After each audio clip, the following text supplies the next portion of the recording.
Hello again. I'm Dan Mitchell with the Cato Institute. Time for the final segment in the Center for Freedom and Prosperity's video series on the Laffer Curve. We've already talked about theory in Part 1 and evidence in Part 2. So we know that good changes in tax policy lead to more taxable income, which means that tax rate reductions generate revenue feedback. Conversely, we also know that tax rate increases will hurt economic performance, and since this translates into less taxable income, it means tax hikes at the very least do not raise as much money as politicians want. This is common sense for people in the real world. Business owners know they would lose customers if they doubled their prices, so they would never assume that this is a realistic way to double revenue. Likewise, entrepreneurs always look for efficiencies because they understand that they can increase total profits if they can lower prices and attract more buyers. Unfortunately, common sense is a rare commodity in Washington, and the revenue estimating system is a perfect example. When Congress debates tax legislation, it relies on the Joint Committee on Taxation to prepare official revenue estimates. This committee, which is controlled by politicians from the tax writing committees, assumes that changes in tax policy have zero impact on the economy's overall performance. I'm not making this up. The JCT even admits on its website that, quote, the Joint Committee staff assumes that a proposal will not change total income and therefore holds gross national product fixed, end quote. Let's look at a couple of examples to understand what this really means. If Congress is debating a bill to double income tax rates, the Joint Committee on Taxation will assume that the economy's growth rate is unaffected, even though such a proposal would have a crippling impact on incentives to work, save, and invest. The Joint Committee on Taxation would even assume there is no macroeconomic impact if the Internal Revenue Code is put in the shredder and replaced by a simple and fair flat tax.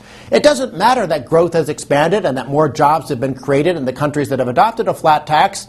The JCT ignores real-world evidence and instead relies on simplistic models.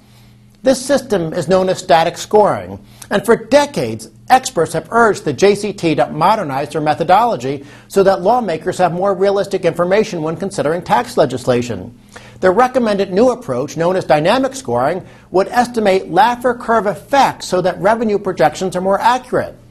Now, defenders of the status quo claim that JCT does dynamic scoring, but this is only true in the very limited sense that the models incorporate what are called microeconomic effects, such as people using more tax preferences to protect their income when tax rates increase.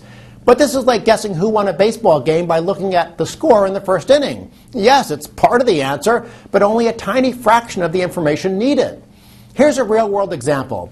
Back in 1989, I worked for Senator Bob Packwood of Oregon. As the ranking Republican on the Finance Committee, he sent a letter to the JCT asking how much tax revenue would be raised if the government confiscated every penny above $200,000.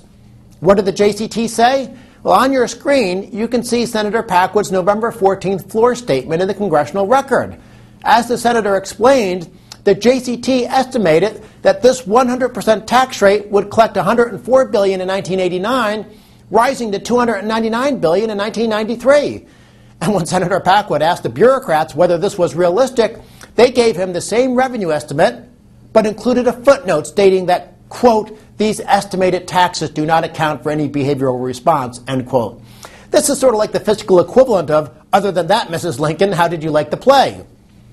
So why does this crazy system exist? There are two explanations. The charitable explanation is dynamic scoring is difficult. If you ask 5 economists to estimate how much faster the economy will grow under a flat tax, you'll probably get 6 different answers. So how then is the Joint Committee on Taxation supposed to measure revenue feedback?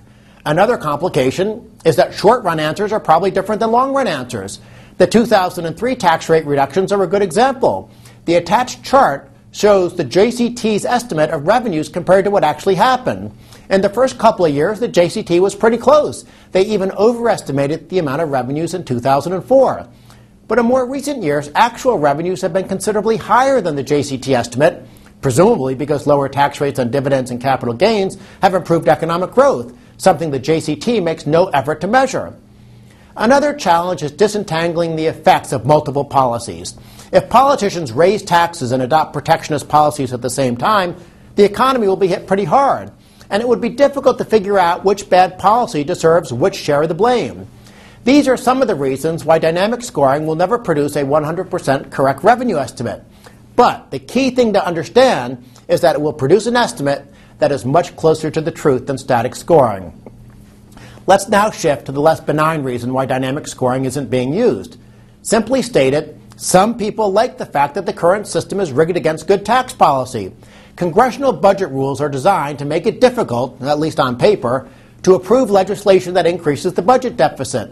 And since the JCT routinely overestimates the revenues that can be obtained by raising tax rates, and likewise exaggerates the revenues foregone when tax rates are lowered, static scoring tilts the playing field in favor of bigger government. And this is why the tax and spend crowd is dogmatically opposed to dynamic scoring.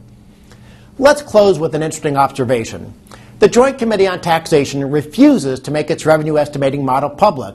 Instead, the JCT operates in a totally non-transparent fashion, even though we taxpayers pay their salaries and finance their so-called model. Maybe it's time that we get to peek behind the curtain and see what we're getting for our money. I suspect we won't like the answer. And I bet the defenders of the status quo are against transparency because there's no way to defend static scoring in the cold light of day.